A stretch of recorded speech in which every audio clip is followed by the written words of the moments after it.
Dirk Bach, dem dieses Jahr was nochmal verliehen wird? Der Knustpreis. Ah, ehrlich? Für was?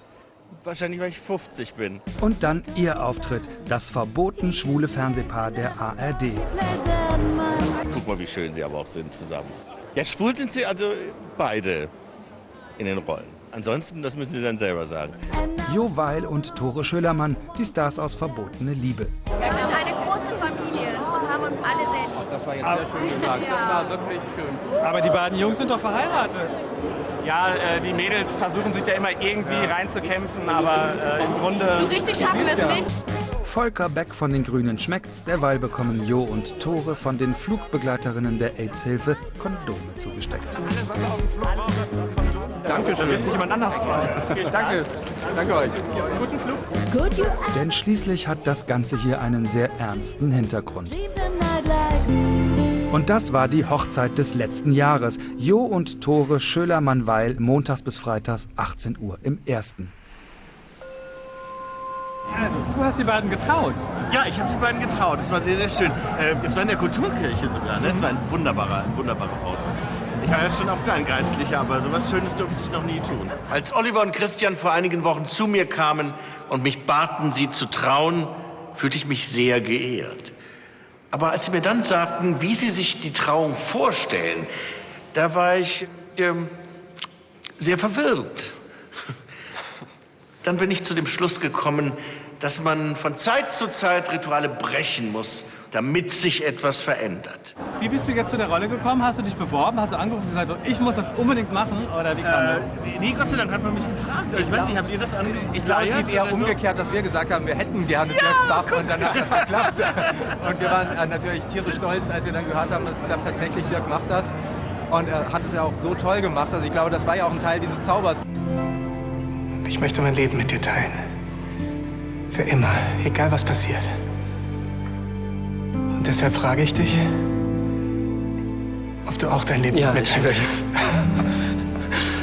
Also die Reaktionen waren auch super. Das ist ja vor ungefähr einem Jahr gelaufen und wir haben wirklich aus der ganzen Welt Reaktionen von Menschen bekommen, die sagten, das ist toll, das hat sie bewegt, das bedeutet ihm was. Und ja, da sind wir echt sehr stolz drauf. Das war übrigens das, ich kannte die beiden ja vorher schon, aber wegen ihrer Fanpost aus aller Welt. Weil ich war nämlich in Amerika und habe ein schwules, den Advocate gelesen und da war ein Bericht über Soaps in aller Welt mit schwulen Paaren und das große Foto der Reportage waren die beiden. Ihr dürft euch jetzt küssen.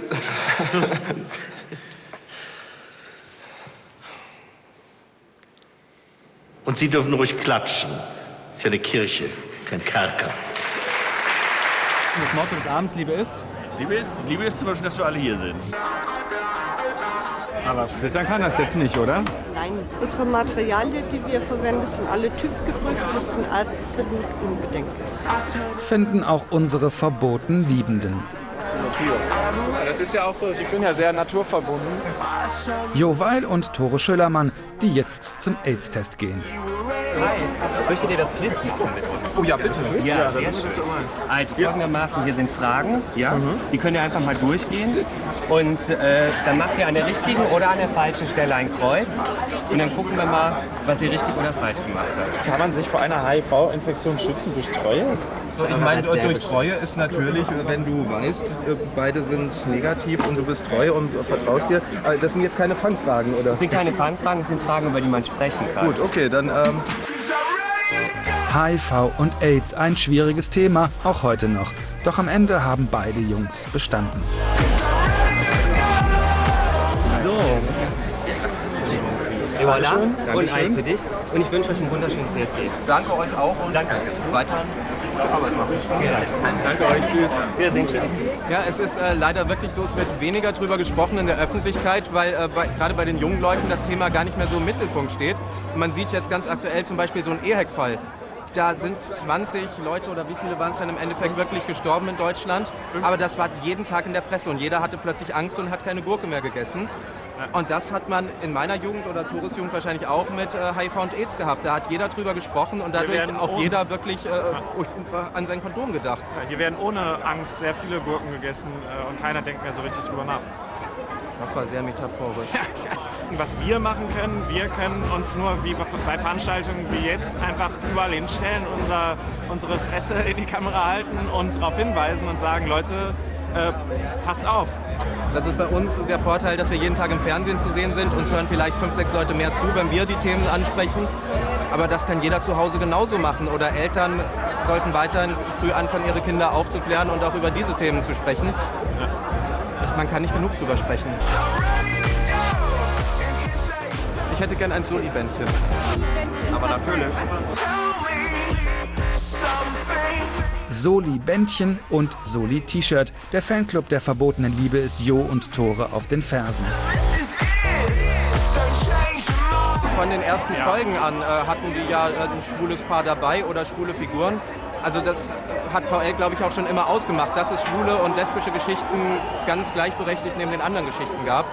Also da war VL schon vor 15, 16 Jahren, als die Serie rauskam, ein ganzes Stück weiter als viele andere Serien im deutschen Fernsehen.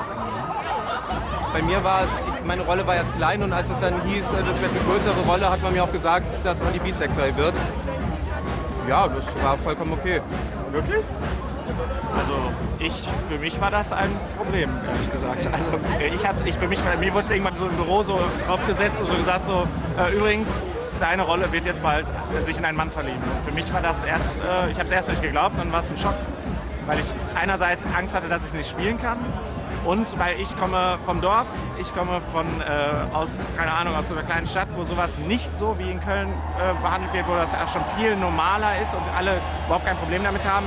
Und ich hatte tatsächlich damit einfach so jetzt einen Mann zu küssen und alle Freunde sagen dann auf einmal so, hier, jetzt spielst du dann Schwulen und so. Und davor hatte ich Angst, wirklich. Und ich bin, glaube ich, einer, der dadurch sich so ein bisschen verändert hat.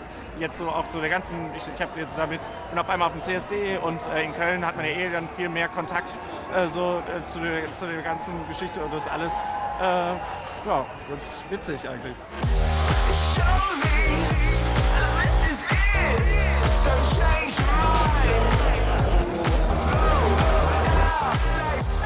Das ist jetzt mein zweiter CSD und morgen das erste Mal auf dem Wagen. Also der erste Eindruck ist wieder so krasse, verrückte Welt.